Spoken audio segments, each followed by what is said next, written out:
जब अन्याय बढ़ता है और सत्य अकेला पड़ जाता है, तब ऋग्वेद किस शक्ति को पुकारता है? आइए जानें।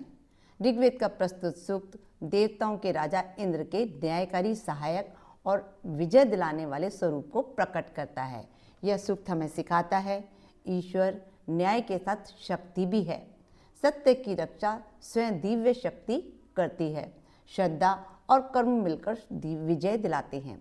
इस सूक्त में बताया गया है कि इंद्र सत्य के पक्ष में खड़े रहते हैं, अन्याय और अहंकार का नाश करते हैं और अपने भक्तों को विजय प्रदान करते हैं। यह वीडियो उन सभी के लिए है जो वेदों को सरल भाषा में जीवन से जोड़कर समझना चाहते हैं।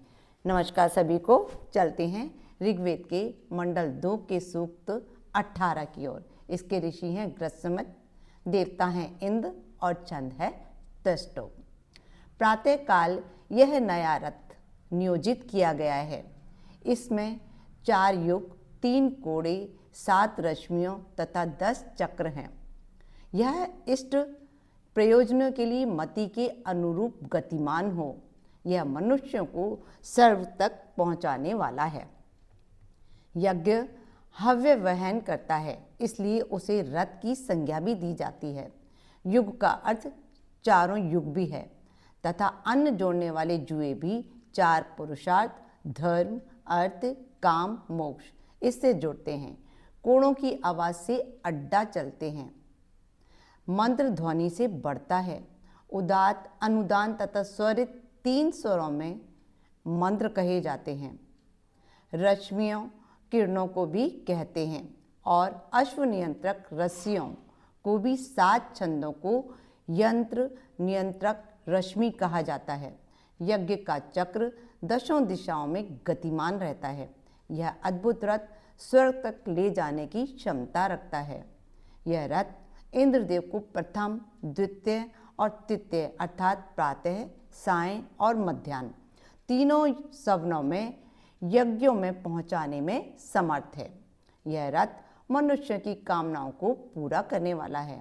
स्तोतागण एक दूसरे के साथ मिलकर ब्रह्मव्यापी, बलशाली तथा अजेय उन इंद्रदेव के अनुग्रह को प्राप्त करते हैं। इंद्रदेव के सुखपूर्वक आवागमन के लिए उत्तम स्थितियों के माध्यम से उनके रथ में दोनों घोड़ों को नियोजित किया गया है। हे इंद्रदेव, हमारे अतिरिक्त अन्य कोई भी मेधावी स्तोता आपको भली भांति तृप्त नहीं कर सकता। हे इंद्रदेव, हमारे द्वारा आवाहित आप सोमपान करने के लिए 2, 4, 6, 8, 10 घोड़ों से आएं। यह सोमरस आपके लिए शोधित किया गया है। आप इसका पान करें, इसके लिए युद्ध न करें। हे इंद्रदेव, आप सोमरस का पान करने के लिए रथ के योग्य 20, 30, 40, 50, 60 और 70 घोड़ों को नियोजित करके हमारे पास आएं। हे इंद्रदेव, आपको आनंदित करने के लिए सोमरस को सुंदर पात्रों में रखा गया है। अतः आप 80, 90 और 100 घोड़ों को अपने रथ में नियोजित करके हमारे पास आएं।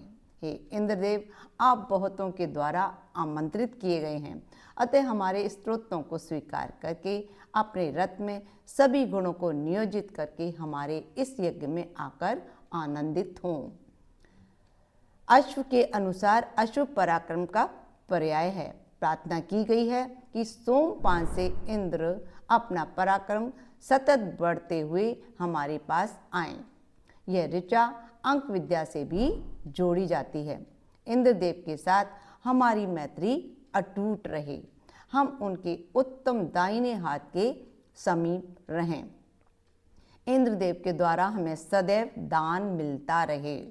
इनके संरक्षण से हम प्रत्येक युद्ध में विजय प्राप्त करें। हे इंद्रदेव, यज्ञ के समय आपके द्वारा स्तोताओं के निमित्त दी गई ऐश्वर्य युक्त दक्षिणा निश्चित रूप से घर प्रदान करती है। अतः स्तोताओं के साथ हमें विवाह ऐश्वर्य युक्त दक्षिणा प्रदान करें, जिससे हम यज्ञ में महान पराक्रम प्रदान करने वाले स्त्रोतों से स्तुतियाँ करें। ये हुआ सूक्त 18। अब नेक्स्ट वीडियो में हम मिलते हैं सूक्त 19 के साथ। नमस्कार सभी को। खुश रहें, स्वस्थ रहें, मस्त रहें।